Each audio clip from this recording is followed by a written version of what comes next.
Welcome दोस्तों, धायल sir physics tutorial में आपका स्वागत है। आज के इस वीडियो में अपन किरण प्रकाश की रे ऑप्टिक्स का परावर्तन टॉपिक पढ़ेंगे। आज हम चर्चा करने जा रहे हैं अपने फिजिक्स सिलेबस में चैप्टर नंबर 11 और 12 जो यूनिट 6 में आते हैं, जिसे अपन कहते हैं प्रकाशिकी। क्या कहते हैं? प्रकाशिकी। ये जो प्रकाशिकी चैप्टर है, ये अपने पूरे सिलेबस का जितना भी सिलेबस है, अपने 12th क्लास के पेपर में जितना मार्क लोड होता है हर यूनिट का, उस हिसाब से सबसे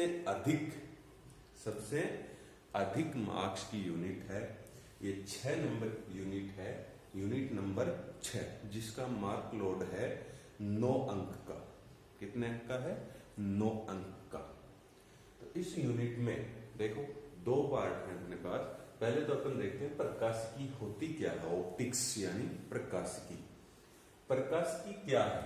प्रकाशिकी भौतिक विज्ञान की वो शाखा है जिसके अंतर्गत प्रकाश से संबंधित घटनाओं का अध्ययन किया जाता है। भौतिक विज्ञान की वह शाखा जिसके अंतर्गत प्रकाश से संबंधित घटनाओं का अध्ययन किया जाता है, क्या कहलाती है? प्रकाशिकी कहलाती है। ठीक है। अब प्रकाशिकी में जो डेफिनेशन है प्रकाशिकी की, उसमें नाम आता है प्रकाश। प्रकाश क्या चीज है? तो देखो, प्रकाश विद्युत चुंबकीय तरंग होती है। क्या होती है? विद्युत चुंबकीय तरंग।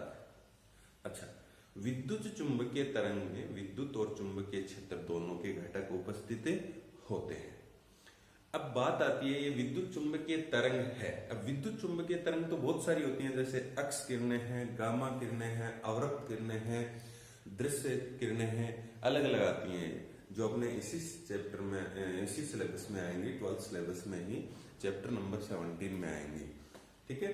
इसमें अपन देखें तो ये कौन सी तरंग होती हैं?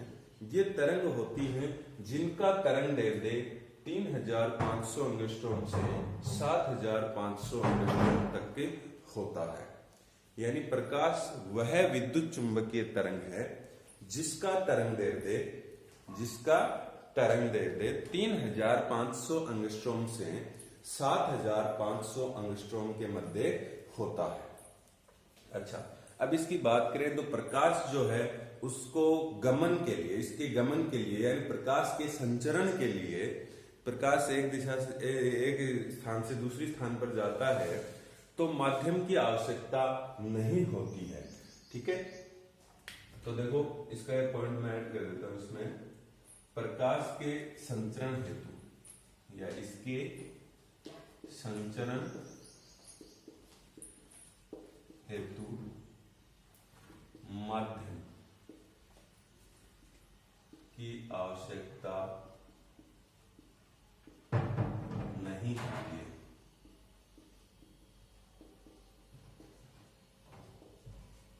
इसके संचरण के लिए माध्यम की आवश्यकता नहीं होती है। ठीक है।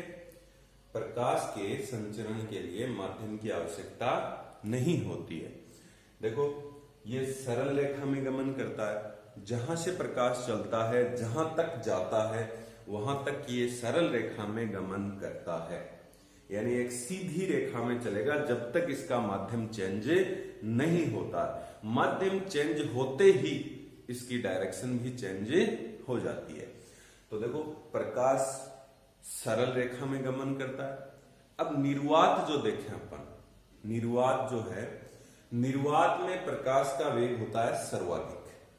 निर्वात में प्रकाश का वेग सर्वाधिक होता है। और वो कितना होता है? निर्वात में प्रकाश का वेग होता है 3 × 10⁸ मीटर प्रति सेकेंड। एक सेकेंड में कितना चलता है? 3 × 10⁸ मीटर। ठीक है। यानी लगभग 3 लाख किलोमीटर पर सेकेंड चलता है ना? 3 लाख किलोमीटर पर सेकेंड। अब देखें तो ये प्रकाश जो है, इसका वेग माध्यम की प्रकृति पर निर्भर करता है। ये अभी मैंने आपको बताया कि प्रकाश निर्वात में या फिर ठोस में, या फिर तरल में, और या फिर गैस में। चारों माध्यमों में, जैसे निर्वात है तो निर्वात में कुछ नहीं होता है, फिर आती है अपने पास गैस, ठोस, द्रव, तीनों में अलग अलग वेग से चलेगा। और ये जो पदार्थ होता है उसकी प्रकृति पर निर्भर करेगा। अब देखें अपन कि पदार्थ की प्रकृति पर निर्भर करे। मान लिया हमने कि ठोस में, इसमें ठोस में, द्रव में और गैस में, तीनों में इनका वेग अलग अलग मिलेगा। तीनों में इसका वेग क्या मिलेगा? अलग अलग मिलेगा। लेकिन यह भी नहीं हो सकता कि दो ठोस हैं तो दोनों में सेम हो, दो तरल हैं तो दोनों में सेम वेग हो, यह भी नहीं होगा। अलग अलग तरल में भी अलग अलग इसका वेग मिलेगा। जैसे जल ले और पारा ले, तो जल और पारा दोनों में, दोनों तरल हैं, लेकिन इन दोनों में भी इनका वेग क्या मिलेगा? अलग अलग मिलेगा। ठीक है, ये था अपना प्रकाश के बारे में सामान्य जानकारी कि प्रकाश क्या है। प्रकाश एक विद्युत चुंबकीय तरंग है जिसका तरंग 3500 एंगस्ट्रॉम से 7500 एंगस्ट्रॉम होता है। ये जो है प्रकाश, इसके संचरण के लिए माध्यम की आवश्यकता नहीं होती है। कोई भी माध्यम की आवश्यकता इसमें नहीं पड़ती है। अच्छा, फिर ये निर्वात में चलता है तो इसका वेग होता है सर्वाधिक। निर्वात में इसका वेग सबसे अधिक, प्रकृति में जो भी गतिशील वस्तुएं गति करती हैं उनसे सबसे अधिक होता है इसका। और वो कितना होता है? 3 × 10⁸ मीटर प्रति सेकंड। एक सेकंड में 3 × 10⁸ मीटर होता है। ये जो है प्रकाश, ये सरल रेखा में गमन करता है। देखिए, यह सरल रेखा में गमन करता है। इसमें गमन करता है सरल रेखा में, सीधा चलता है। जब तक माध्यम चेंज नहीं होता है प्रकाश सीधा चलता है। माध्यम चेंज होते हैं, माध्यम जब भी चेंज होता है तो प्रकाश की दिशा परिवर्तित हो जाती है। जैसे ही माध्यम चेंज होता है इसकी दिशा परिवर्तित हो जाती है।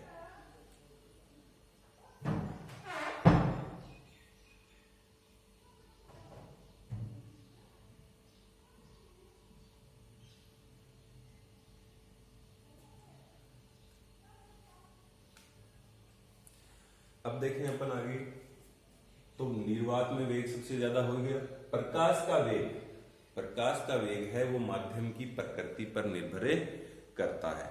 माध्यम की प्रकृति मतलब माध्यम कौन सी प्रकृति में? ठोस, तरल और गैस। कौन से में? सबसे ज्यादा होगा इसका वेग गैस माध्यम में, इसके बाद होगा तरल माध्यम में, और सबसे कम होगा ठोस माध्यम में। ठीक है, और ये भी मैंने आपको बता दिया कि यदि दो तरल ले, दोनों अलग अलग डेंसिटी के हैं, तो उनमें भी इनका वेग क्या होगा? अलग अलग होगा। जो ज्यादा डेंसर होगा यानी ज्यादा सघन होगा उसमें इसका वेग कम होगा, और जो कम सघन होगा उसमें प्रकाश का वेग ज्यादा होगा। ठीक है, अब देखें अपन प्रकाशिकी जो थी, ये तो प्रकाश के अध्ययन के लिए विज्ञान आ गई प्रकाशिकी। लेकिन इसमें प्रकाशिकी के पार्ट कितने होते हैं? देखो, अपने सिलेबस में इसके 2 पार्ट हैं, वैसे भी 2 पार्ट हैं इसके, और ये सिलेबस में अपने हैं दोनों। एक तो है किरण प्रकाशिकी और एक है तरंग प्रकाशिकी। किरण प्रकाशिकी में किरण रूप होता है उसका, यानी प्रकाश किरण से रिलेटेड जो भी घटनाएं होती हैं उन सभी का अध्ययन किया जाता है। किसमें? किरण प्रकाशिकी में। किरण प्रकाशिकी में प्रकाश किरण से संबंधित घटनाएं, जैसे परावर्तन होता है प्रकाश का, 10th क्लास में आप पढ़ के आए होंगे। परावर्तन होता है, अपवर्तन होता है। इसी प्रकार से जो भी घटनाएं होती हैं उनका अध्ययन होता है। प्रकाश किरण से संबंधित जो भी घटनाएं होती हैं उन सभी का अध्ययन इसमें होता है। ठीक है,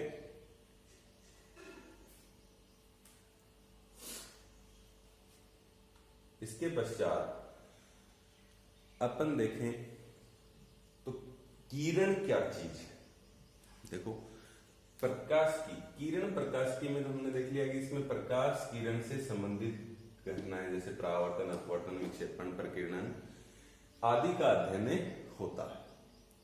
लेकिन ये किरण क्या चीज है, तो देखो किरण क्या होती है। किरण, जब प्रकाश चलता है, मैंने थोड़ी देर पहले आपको बताया था कि प्रकाश जो है वो एक सरल रेखा में गमन करता है। किसमें गमन करता है? सरल रेखा में। और प्रकाश सरल रेखा में गमन करता है तो उसका जो गमन पथ है, जिस पथ पर वो चला है, उस पथ को जैसे अपन माने कि इस प्रकार से ये सरल रेखा में गमन कर रहा है, ठीक है। तो ये जो गमन पथ, प्रकाश यहां से, प्रकाश किरण ऐसे चली थी, प्रकाश ऐसे चला था सरल रेखा में, तो ये जिस पथ पर चला था इस पथ को अपन क्या कहेंगे? किरण। क्या कहेंगे? किरण। ये जो प्रकाश है उसका सरल रेखीय गमन पथ होता है। प्रकाश का सरल रेखीय गमन पथ क्या कहलाता है? प्रकाश किरण, ठीक है। अब देखना आगे, तो इस प्रकाश किरण के समूह को क्या कहते हैं अपन? किरण पुंज। बहुत सारी किरणें आ जाएं अपने पास, बहुत सारी किरणें, तो उन किरणों के समूह को, यानी बंडल, किरणों का बंडल या पैकेट अपन बोल सकते हैं, उसे अपन क्या कहेंगे? किरण पुंज। क्या कहेंगे? किरण पुंज कहेंगे। तो प्रकाश किरणों के समूह को अपन क्या कहते हैं? किरण पुंज। ये देखो, ये है किरण पुंज। अब जो प्रकाश से संबंधित घटनाएं हैं उनका अध्ययन अपन करेंगे। देखो प्रकाश है वो किसी माध्यम में टकराकर वापस भी लौट सकता है, एक माध्यम से दूसरे माध्यम में भी जा सकता है, और प्रकाश का अवशोषण भी हो सकता है। तीनों स्थितियां हो सकती हैं। जैसे किसी सतह पर आता है प्रकाश, यहां मान लो ये सतह है, इस सतह पर प्रकाश किरण आपतित होती है। क्या होती है? प्रकाश किरण आपतित होती है। तो ये किरण टकराकर वापस भी जा सकती है ऐसे, और इस दूसरे माध्यम में, ये जो रेखा है इसके नीचे दूसरा माध्यम है, इस माध्यम में भी ये प्रवेश कर सकती है। तो एक तो टकरा के माध्यम, पृथकारी सतह पर टकरा के वापस जाना, एक है एक माध्यम से दूसरी माध्यम में पारगमित हो जाना, और तीसरा है इसका अवशोषण, जो अपने नहीं है, जो जूनियर क्लास में था, कृष्णिका पाठ था जूनियर क्लास में, आदर्श कृष्णिका, जो पूर्णतः अवशोषण करती है विकिरण का, उसमें था। लेकिन अपने सीनियर में इसके दो पार्ट हैं, एक परावर्तन है और एक अपवर्तन, ठीक है। परावर्तन और अपवर्तन, तो अपन इसकी संबंधित घटनाएं हैं वो परावर्तन अपवर्तन तो है, इसके अलावा विक्षेपण भी है, प्रकीर्णन भी है, जो अपने चैप्टर नंबर 11 में है, किरण प्रकाशिकी में। किसमें है?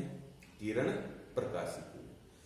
तो अपन सबसे पहले देखते हैं, देखो प्रकाश से संबंधित घटनाएं कौन कौन सी मैंने बता दिया आपको। प्रकाश का परावर्तन, प्रकाश का अपवर्तन, प्रकाश का विक्षेपण, और ये है प्रकाश का प्रकीर्णन। ये 4 घटनाएं हैं। अब इन घटनाओं में से अपन पढ़ेंगे प्रकाश का परावर्तन। क्या पढ़ेंगे? प्रकाश का परावर्तन, ठीक है। तो स्टूडेंट्स, अब अपन चर्चा करते हैं प्रकाश के परावर्तन की। प्रकाश का परावर्तन क्या है? तो देखो परावर्तन क्या होता है, जब प्रकाश की किरण दो माध्यमों की पृथकारी सतह पर, जैसे दो माध्यम है उनकी पृथकारी सतह पर जैसे ही प्रकाश की किरण आपतित होती है, उसी सतह से टकराकर पुनः उसी माध्यम में लौटे जाती है। ये घटना क्या कहलाती है? प्रकाश का परावर्तन। तो देखो ये पृथकारी सतह है अपनी एम डेस। कौन सी सतह है? एम डेस। इस पर प्रकाश की किरण इस प्रकार से आपतित हो रही है, जिसको मैं नाम दे दूंगा आपतित किरण। कौन सी किरण है? आपतित किरण। जिस बिंदु पर यह किरण आपतित होती है उसे अपन बोलते हैं आपतन बिंदु। क्या बोलते हैं? आपतन बिंदु। अब ये आपतन बिंदु हो गया यहां इस बिंदु पर, और ये जो सतह है इसके लंबवत अपन कोई भी काल्पनिक रेखा खींचते हैं तो उसे अपन क्या कहेंगे? अभिलंब। उस रेखा को अपन क्या कहेंगे? अभिलंब। ये लंबवत काल्पनिक रेखा खींची हमने, जिसको अपन क्या नाम दे देंगे? अभिलंब। ठीक है, ये हो गया अभिलंब। अब देखो ये किरण जो थी, ऊपर अपना माध्यम फर्स्ट है और नीचे है माध्यम सेकंड, नीचे है माध्यम है सेकंड। तो ये जो किरण फर्स्ट माध्यम में आ रही है, ये पृथकारी सतह, इसके नीचे सेकंड माध्यम है। तो ये सेकंड माध्यम में एंट्री करने से पहले ही यहां से टकराकर वापस इसी माध्यम में लौटे जाती है। जिस माध्यम से ये आई है उसी माध्यम, देखो इस माध्यम से आई है, ऊपर वाला माध्यम फर्स्ट है, इसी से आई, पृथकारी सतह थी, इसके बाद सेकंड में जानी चाहिए थी, लेकिन यहां टकराकर वापस इसी माध्यम में लौटे गई। इसे अपन क्या कहते हैं? प्रकाश का परावर्तन। तो देखो जब प्रकाश की किरण दो माध्यमों के पृथकारी पृष्ठ पर आपतित होती है तो पृथकारी सतह पर टकराकर पुनः उसी माध्यम में लौट जाती है, तो इस परिघटना को अपन प्रकाश का परावर्तन कहते हैं। ठीक है, इसमें ये आपतित किरण थी, यहां इसका परावर्तन हुआ, परावर्तन के पश्चात इस किरण को अपन नाम दे देंगे परावर्तित, यानी परावर्तन हो गया इसका, तो ये परावर्तित किरण होगी। कौन सी किरण है? परावर्तित किरण। अब एक इसमें ये होता है, जैसे आपतित किरण और अभिलंब जो होता है, इसके बीच में होता है आपतन कोण आई। कौन सा कोण होता है? आपतन कोण आई। और परावर्तित किरण और अभिलंब के बीच में होता है परावर्तन कोण आर। यहां तो आपतन कोण, आपतन कोण, और ये है परावर्तन कोण। एक है अपना आपतन कोण, दूसरा है परावर्तन कोण। अब देखो इसमें जो भी डेफिनेशंस आ रही हैं उनका अपन डिस्कस करेंगे। पहले अपन एक बार फिर जान लें कि जैसे ये दो माध्यमों की पृथकारी पृष्ठ थी, इस पर जैसे ही प्रकाश की किरण आपतित हुई, टकराकर पुनः उसी माध्यम में लौट गई, जिस परिघटना को हमने क्या नाम दिया? प्रकाश का परावर्तन।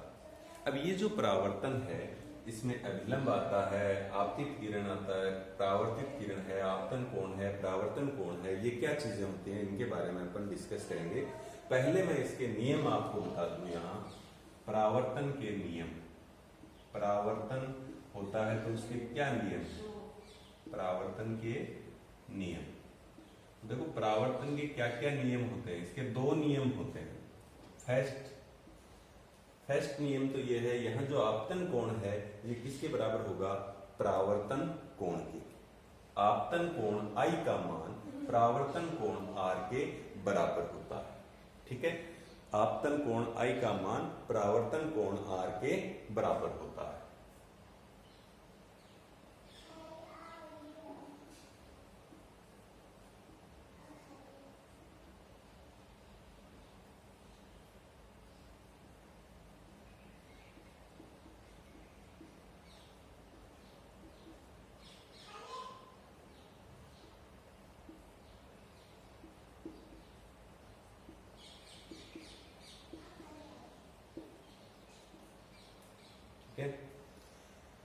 दूसरा है सेकंड जो नियम है, सेकंड नियम ये है कि ये जो आपतित किरण, अभिलंब और परावर्तित किरण तीनों एक ही तल में स्थित होते हैं। तीनों का तल क्या होता है? एक ही होता है, एक ही तल में स्थित होते हैं, एक ही प्लेन में होते हैं। जैसे यहाँ ये जो व्हाइट बोर्ड है ये एक प्लेन है, इसी प्लेन में ये किरण आ रही है और अभिलंब भी इसी में है, तो ये परावर्तित होकर भी इसी में जा रही है। तो आपतित किरण, परावर्तित किरण और अभिलंब तीनों एक ही तल में स्थित होते हैं।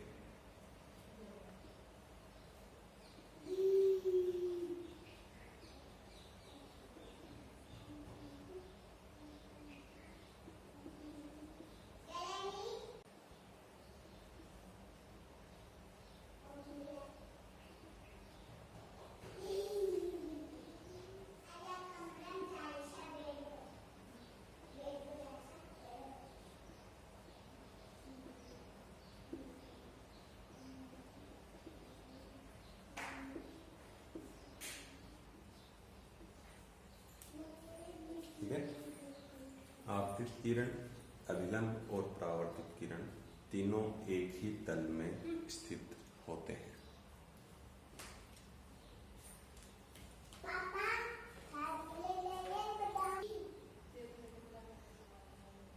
देखो, आपतित किरण, अभिलंब और परावर्तित किरण तीनों एक ही तल में स्थित होते हैं। ये दोनों इसके नियम हैं।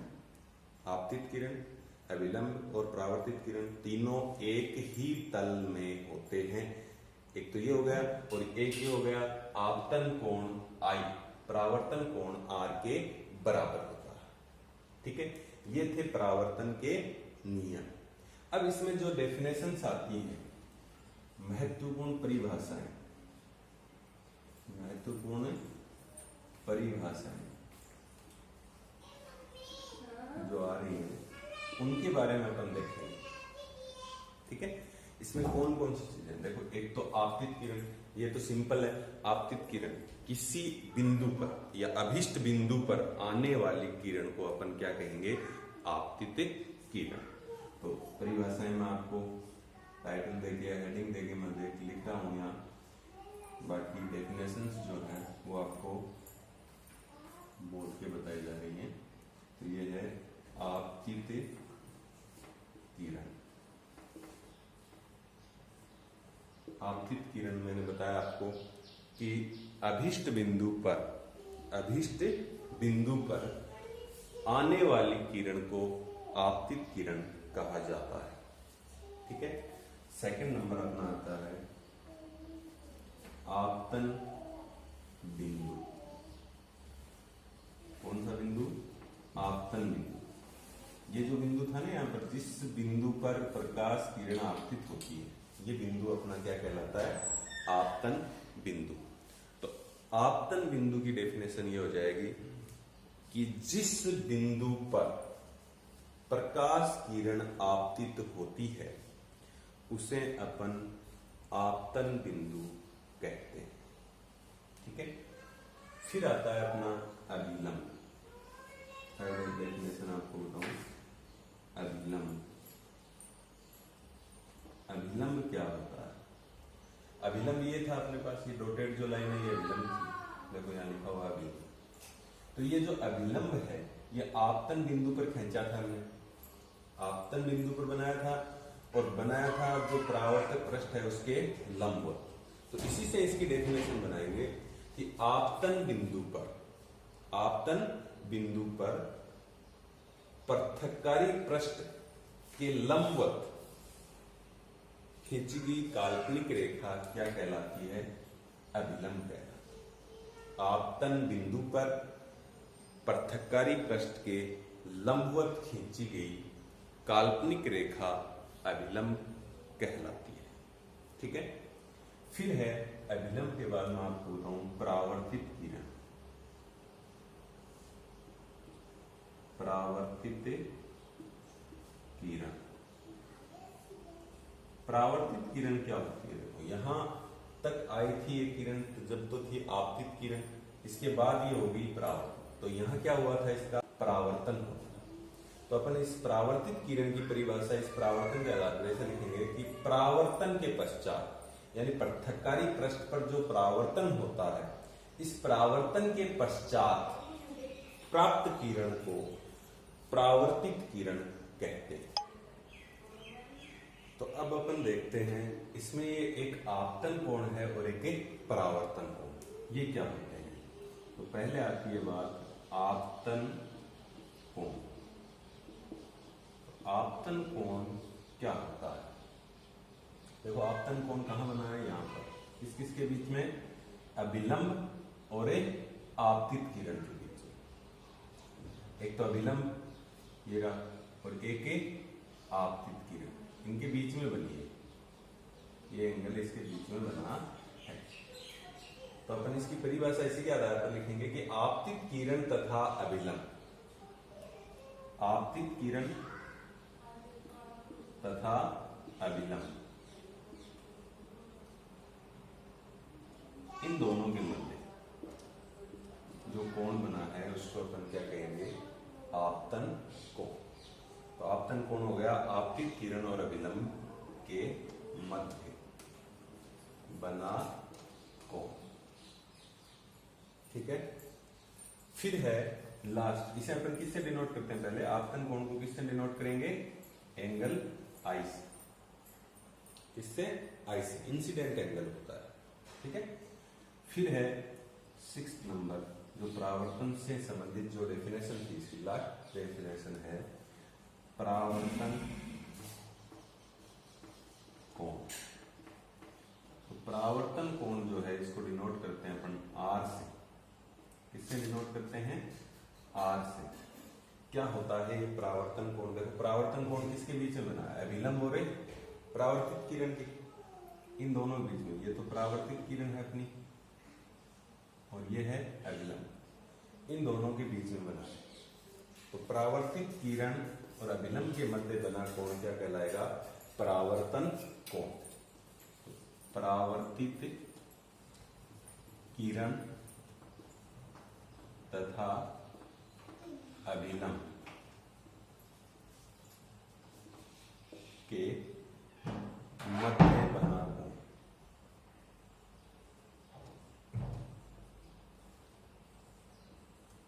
परावर्तित किरण थी और अभिलंब था, इन दोनों के मध्य बना कोण क्या हो गया? परावर्तन कोण। इसको अपन डिनोट करते हैं किससे? स्मॉल आर से। रिफ्रैक्टिव एंगल होता है। तो ये है अपना आज का ये वीडियो, जिसमें आपको प्रकाशिकी क्या है, प्रकाशिकी क्या है इसके बारे में बताया गया। और प्रकाशिकी में इसकी 2 ब्रांचें बताई, जिसमें एक किरण प्रकाशिकी होती है और एक तरंग प्रकाशिकी होती है। दोनों में से अपन पहले लेके चले हैं किरण प्रकाशिकी। तो किरण प्रकाशिकी वो थी जिसके अंदर प्रकाश किरण से संबंधित जो भी घटनाएं होती हैं उन सबका अध्ययन किया जाता है। प्रकाश किरण से संबंधित जो भी घटनाएं होती हैं सबका अध्ययन किया जाता है। अच्छा, प्रकाश किरण जो थी क्या थी? जो प्रकाश का गमन पथ होता है वो किरण होती है। और उसके बाद किरण से रिलेटेड हमने जो डेफिनेशन देखी थी, किरण के जो फिनोमिनाज यानी घटनाएं अपन देख रहे हैं। तो घटना में पहली घटना हमने पढ़ी है प्रकाश का परावर्तन की आवश्यक नियम, जिसे अपन शर्त भी बोल सकते हैं परावर्तन की। और इसके बाद हमने देखा इससे रिलेटेड जो भी परिभाषाएं हैं वो देखी। ठीक है, और ये तो था अपना वीडियो क्लास। इसमें जो भी नोट्स बनते हैं इतने के, वो नोट्स आपको इस वीडियो के लास्ट में मिल जाएंगे। ठीक है, धन्यवाद। फिर मिलेंगे नए वीडियो के साथ।